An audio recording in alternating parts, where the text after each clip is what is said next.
Right now, we are on the automations tab and we are under workflows. So, we're going to cover what is a workflow, what are the possibilities, and how significant are these to your business. I firmly believe that workflows are one of the single most impactful pieces of this system. And as you can see, I have 34 different folders alone of workflows for my own business. I have workflow folders for everything, the different ad strategies that I use, such as the 5 day challenge, the different products that I sell. This is a low ticket ad copy sale. These are for my call surveys and my applications. This is for tracking. This is for my Facebook ads course, my leads, local marketing mastery mentorship, the master classes I sell, the mastermind program I have, client onboarding for our setup packages, and so much more. So, the first thing I'd encourage you to do if you're building these out from scratch is to make sure that you do organize things in folders. That is going to help you tremendously as you get a lot more workflows. I would also encourage you to really name these as detailed as you possibly can so that you know what a workflow represents. And if you need to search for it in this search workflows and folders option, you're going to be able to find what it is you're looking for. So your naming conventions are important and just make a commitment to keep these organized from day one. If you are using an account that's already been populated with different funnels and workflows, then you're already going to see some folders in your account. We'll take a look at what that actually looks like, but you might have purchased snapshots from other people in the past. You could have loaded those into your account potentially. I would recommend that again, you create folders to store some of those deliverables, especially if you're not using them right now. This system is so robust and it does so much that anytime you have additional clutter in the account, it's going to be very overwhelming potentially. And it's just going to make it harder to find what you actually need when you need it. So go ahead and whatever you have in workflows, if you already have it, get familiar with what's in there. If they are not yet in folders, go ahead and create some folders to move those in. So if I go to this next page, I'm going to show you how to move a workflow that's not in a folder into a folder. So if we are looking at this not ready yet 120-day drip workflow, I would click on the actions button and move to folder. It's going to pull up the different folders that I have, and we're just going to throw this into the leads folder and we're going to hit save. That is the process of moving something that is not in a folder into a folder. So, what is actually possible with workflows? How do you get started? We're going to create workflow by clicking on the create workflow button. Then we need to decide what we want to create. We could import these from a campaign. So our campaigns tab is right here at the top. If we hop over here, you can see campaigns and triggers are what was previously available in this account. Ultimately, it does very similar things to workflows, but at this point, they were separated. The communications were in one area, which is what campaigns are, and the triggers, which are the automations, were in another area.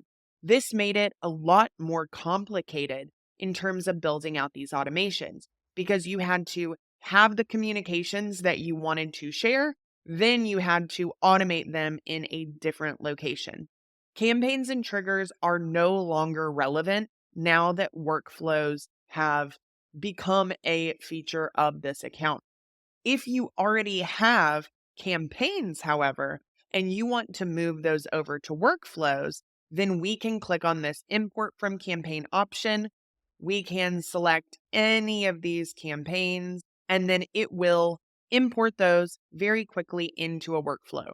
There's not going to be any triggering step or automation attached, so you would still need to go in and edit that, but it would take all of those email, text, or messenger communications that you've put into campaigns, and it will transfer them into workflows.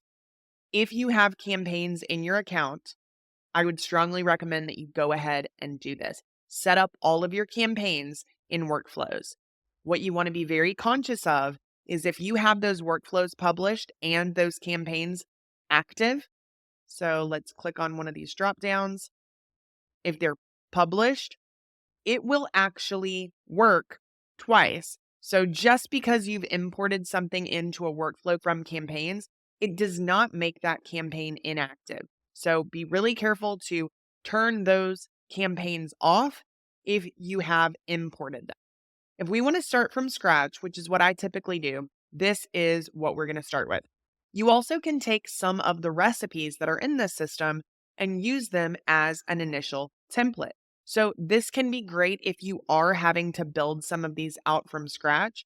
However, I still personally really like to do them from scratch because it gives me the ability to really think through what my processes are, what I want to do, and how I want to do it. But these recipes can be really great for people when they're just getting started with workflows, such as a birthday template. You may not have even considered doing a birthday workflow, but because we have this birthday template, that can really spark your imagination in terms of what you might be able to do with this. Same thing with FAQ auto reply. And there's a lot of other great things, such as list reactivation, Google My Business, review request, webinar registration, and so much more. So we are just going to click on Start from Scratch and create new workflow. And we're going to go through the different options that are available as our initial triggers and as our subsequent steps. Now that I'm in workflows, I've got to do a couple of things. The first is to give it a name. So what you can do is you could leave this as is until you build out this automation, and then you can really name it very appropriately. Or we can just go ahead and give it a name. And if we want to update it later, we can do that. We have this save button that is going to blink anytime you have changes that are unsaved. This is something that I would do regularly, not just with workflows, but really anything that you're working on in this system. If you make updates, it's a really good practice to save frequently. As we all know, tech is not perfect. There will be times that maybe it's your internet connection or your computer, or maybe it's the system itself. It can have glitches. And if you do not save until you are all the way complete, you are going to risk losing a lot of those changes. So save early, save often. That is my recommendation. We're also going to take a look before we dive in into the settings. So these settings are pretty important for a couple of different reasons. We've got our time frames. When is this actually going to be sent out? So if this is a workflow that is based on someone taking a specific action, we probably want this to be sent at any time. We can make sure that certain steps in our workflow are confined to different times.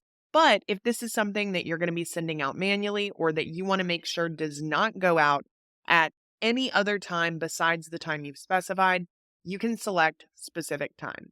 Most of them are going to be anytime because they are based on what real people are doing in the moment. Now we've got our sender address. So if we type in our from name and our from email here, or even use the user custom values, which is something that I really like to do, then you don't have to put these in our email settings when we build out this workflow. So we'll take a look at that in a second. This is something that is going to override the from name and the from email in your actual workflows. So keep that in mind. This allow multiple toggle is really important.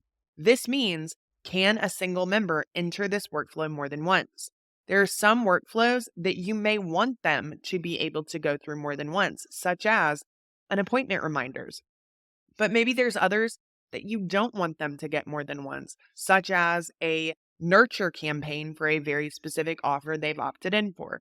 So this is a case by case basis, and you really just need to consider this. The other issue that I see when people go through building out their workflows and they start to test them is that they're testing them multiple times. If this allow multiple is turned off, you might actually think that your workflow isn't working. You'll say, it worked the first time, now it's not working. That's because you need to turn this on. If there is a case where you don't want this on, at least turn it on while you're doing your testing if you need to, and then you can turn it off after the fact. We also have a stop on response toggle. This is very clear. If someone responds, will it stop? There are certain workflows that we do turn this on, such as a reactivation campaign. The point of a reactivation campaign is to simply make sure that someone sees this new offer that we have. And if they respond back, we know that they've seen it and they do not necessarily need to get the remaining messages. So, this is also something that is really used on a case by case basis. We also have the auto mark as read toggle. This is also pretty important because as you start to really utilize your account, you might have hundreds, if not thousands, of automated messages going out to your leads and contacts on a regular basis. If you do not turn this on, these messages, even the outgoing, they're going to end up in your unread inbox in the conversations tab. I'm sure, as you can imagine, that would create a lot of additional messages and it would make it more challenging to actually go through and find those messages that are inbound from your actual leads and contacts. So I do tend to turn on auto mark as read on most of my workflows for that reason. If someone responds to that workflow, that doesn't mean that it's going to be auto marked as read. It's just the automated messages. So this is a really good one to turn on. And then finally, we have the event start date. This is something that I've seen trip people up time and time again. If you are using the before wait step, which we'll cover in a minute, this is something you have to have. If you have a live event, if you have a live webinar, if you have a giveaway where you are going to be doing a drawing on a specific day, or something that has a finite start date that we are going to be leading people into, you have to select that date in here.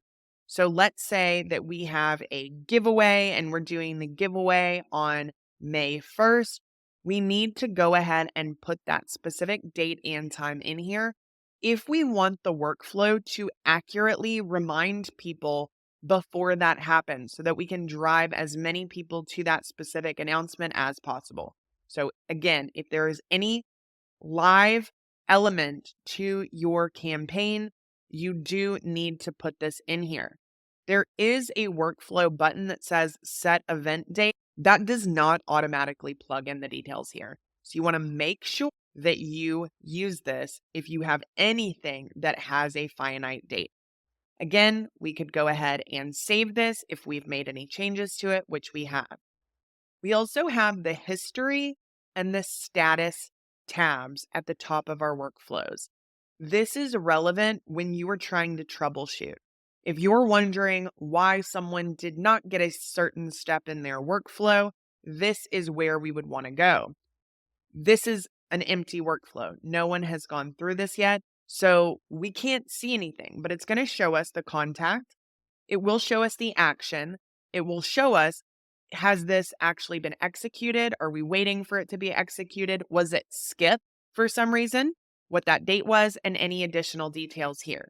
So this is always the first place you want to go. If you're seeing any issues with maybe certain steps in your workflow not working, and then you also can go to the status tab as well, and you can see the specific contacts that are in here and what step they're in, what that workflow status is, and what step they're going to go into next.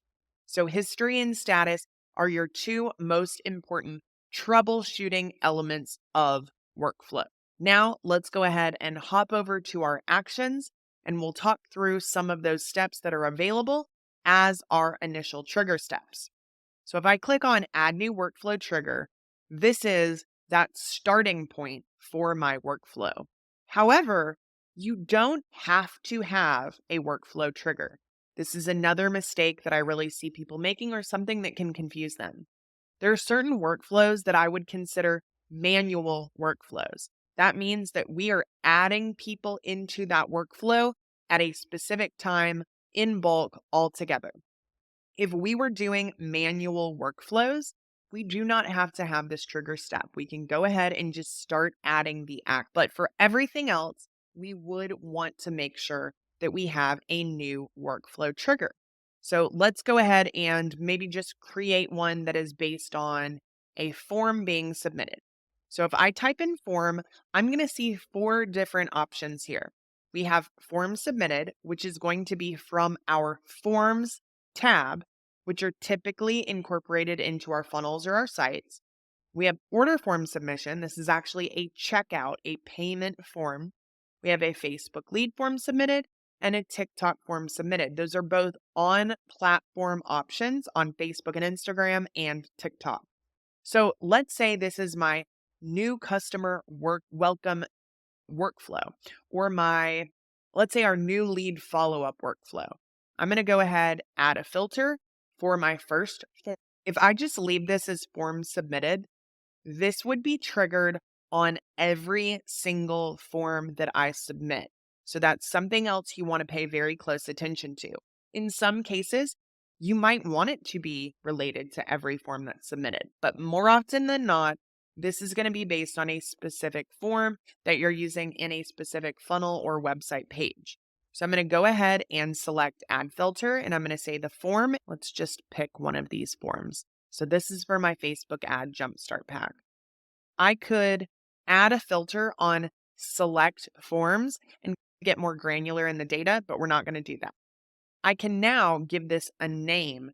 And even though it would say form submitted, if I just hit save trigger, we want to make sure that we know exactly what this is so that we don't have to go back and click on these individual steps in the future if we're trying to figure out what this step actually represents. So I'm going to say FB ads jumpstart pack, and I'm going to hit.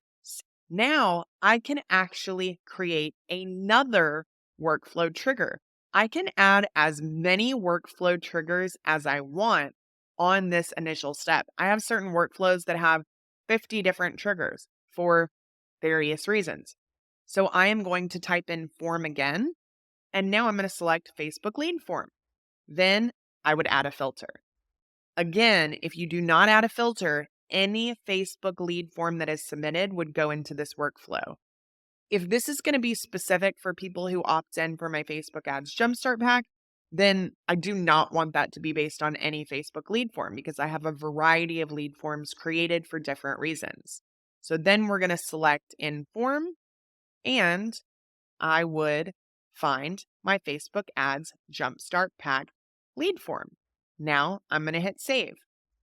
Then I could add another one for TikTok. I could potentially add another one for the order form, but this is a free opt-in, so I don't need to do that. So just really understanding that one workflow can have multiple trigger steps is something that most people don't quite realize. Now we're going to go ahead and add our first.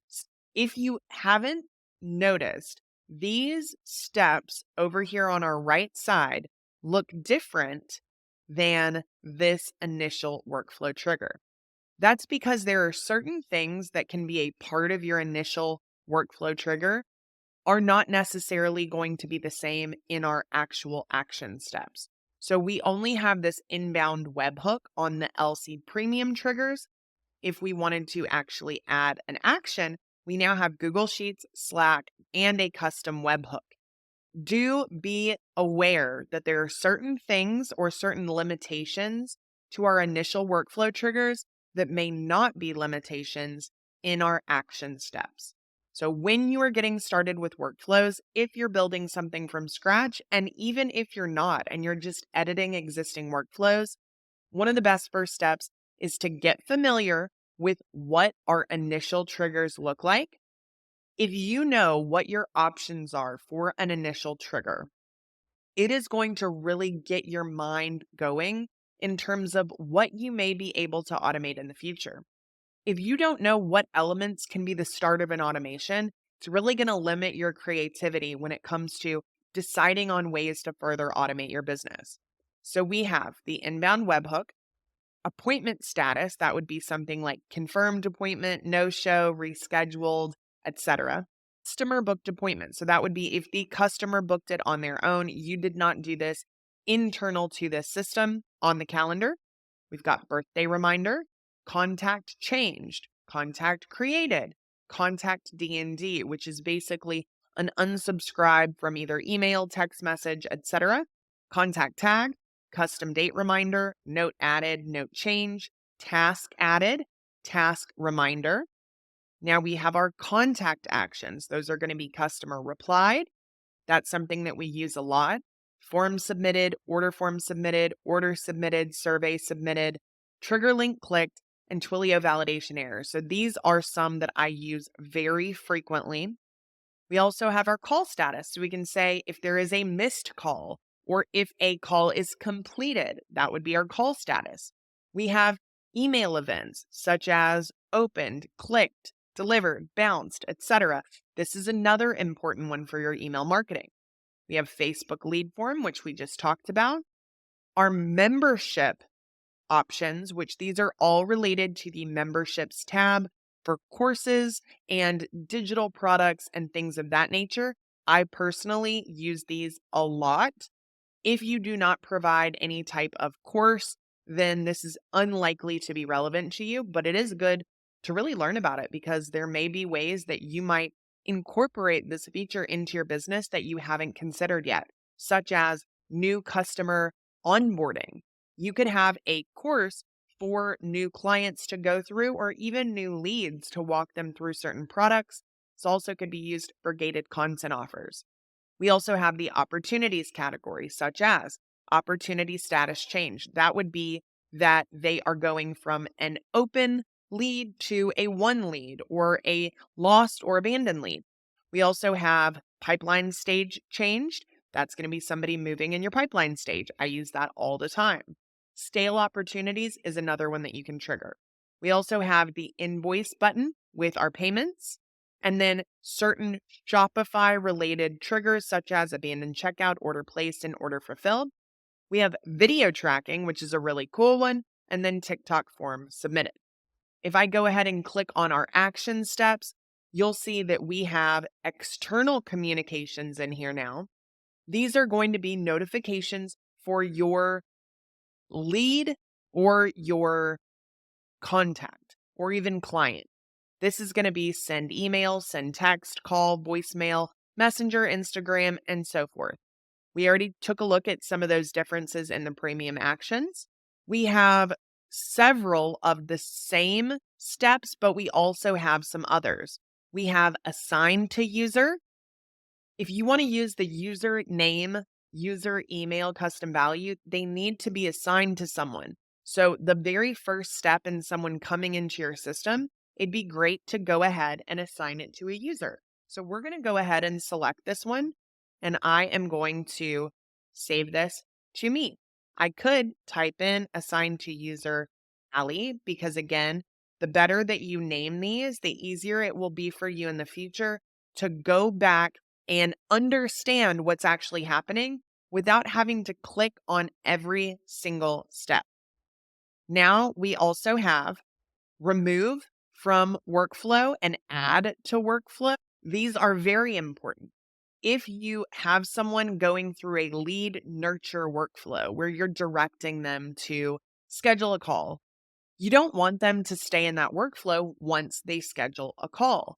So if we were in our appointment reminders or our call booking workflow, we could remove from workflow and we could select lead nurture workflow that we want them to be removed from. So this is very important. Also, add to workflow. I add people to different workflows at the end of some of their existing workflows very regularly.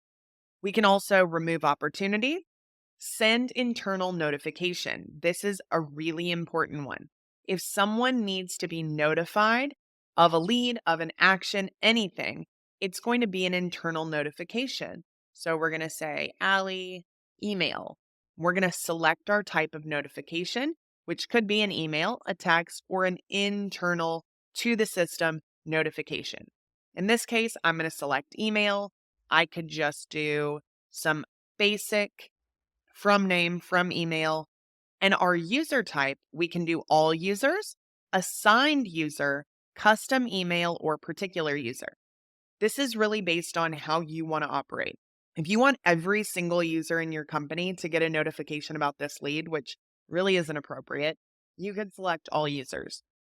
Ultimately, for lead notifications, appointment notifications, things like that, I feel it's best that the assigned user gets that Or maybe it's you as the owner who wants to know about it, but then your sales team or your salesperson, who is that assigned user, would also need to know.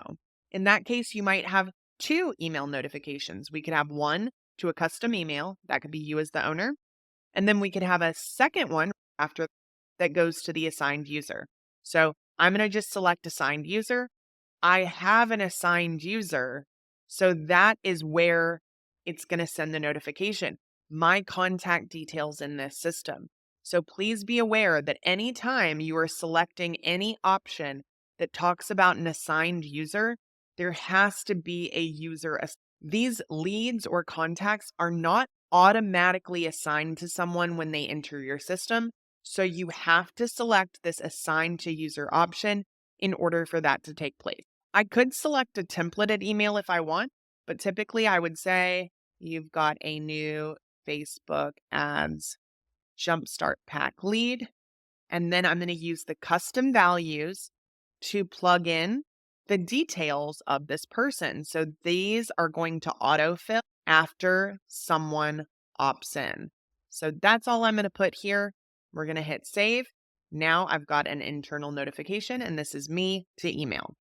We could do the same thing again if we wanted to. We could do another internal notification here. Maybe we want it as a text message. Maybe we want to send it to someone else. We also have edit conversation, set contact D&D. So this is something that we use in our unsubscribe workflows, automatically setting them as a D&D if they unsubscribe. We've got send review request, Stripe one-time charge, lots of different options. We also have an AI appointment booking bot that's called the Eliza and Send to Eliza agent platform. These are things that you can play around with. The AI is still in development in terms of it may not work perfectly every time. You really want to use these at your own risk in terms of assuming that every conversation is going to go perfectly. I, at this point, don't use it very frequently because we want a real human having real human conversations with our leads.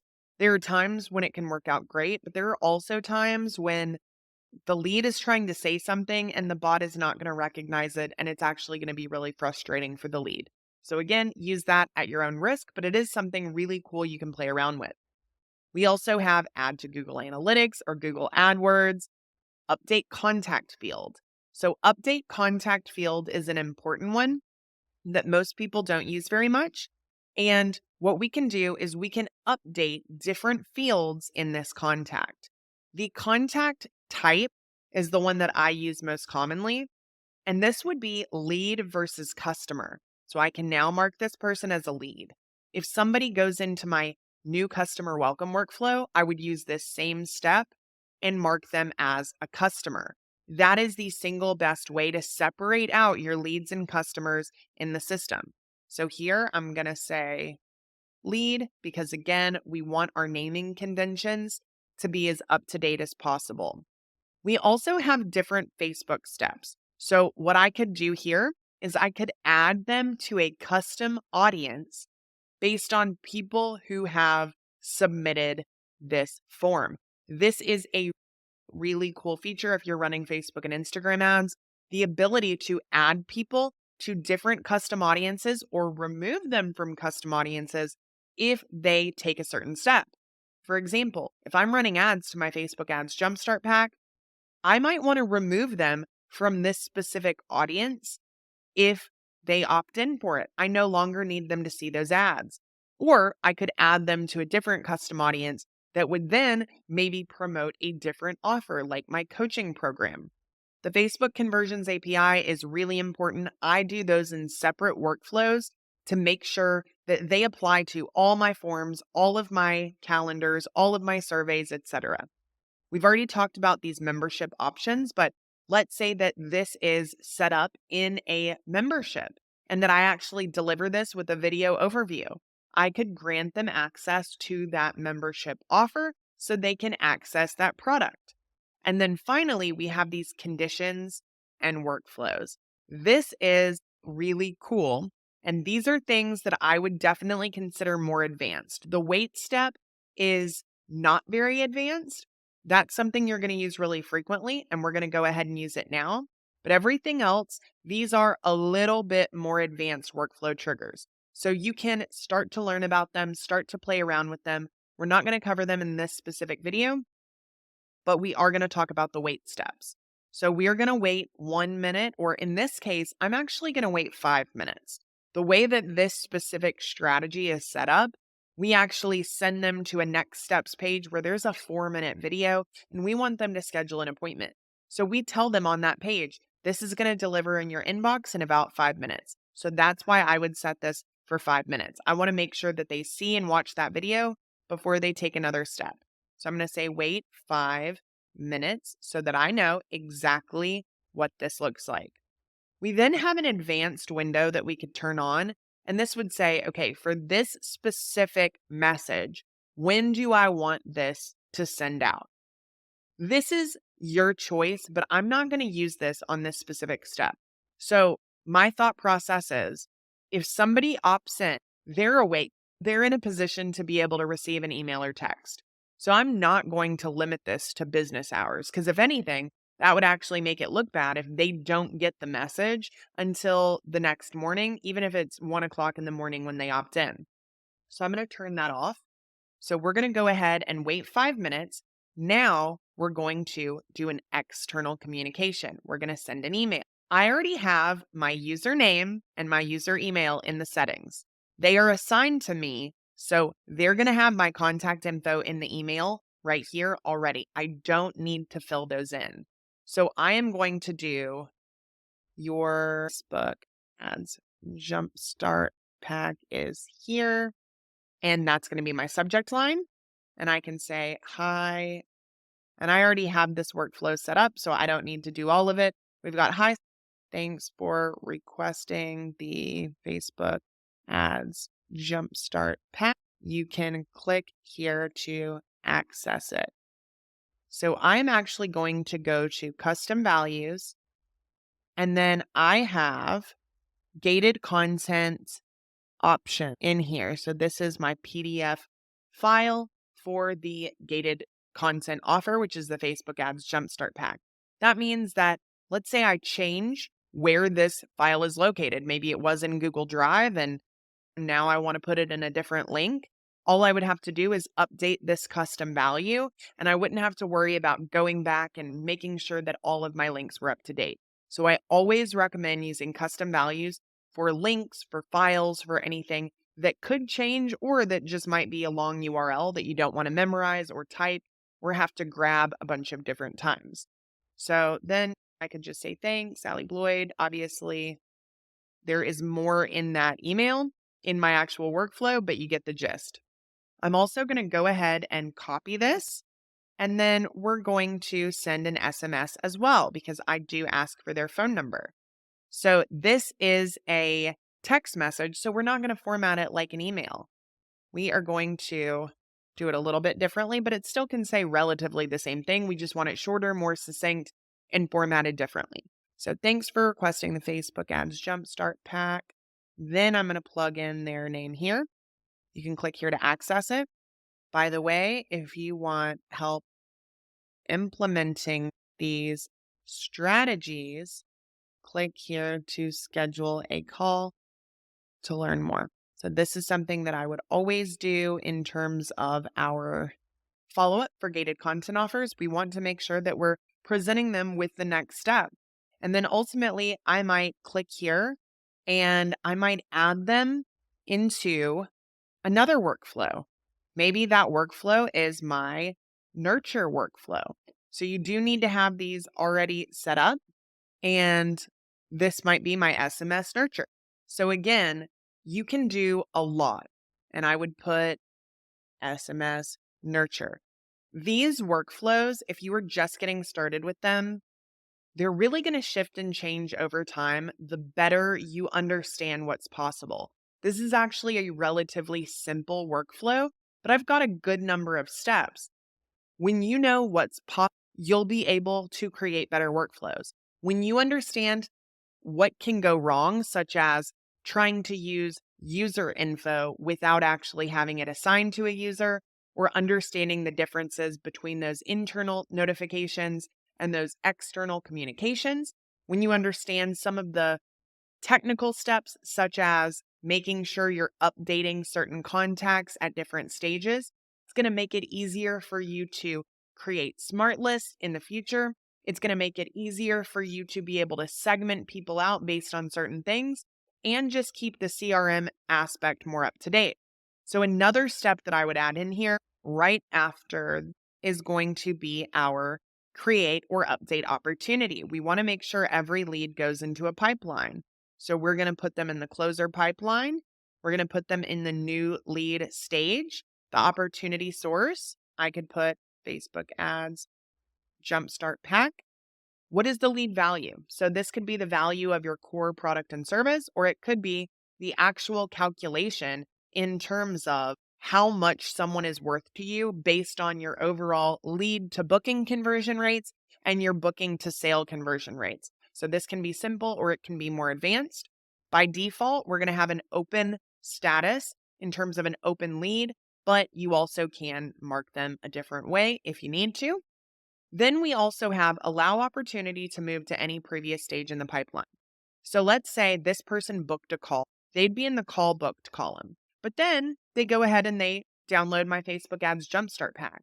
I do not want that person going backwards in the pipeline. I want them to remain where they are. So I'm not going to turn this on. And I'm also not going to turn on duplicate opportunities. So that's another thing to really keep in mind.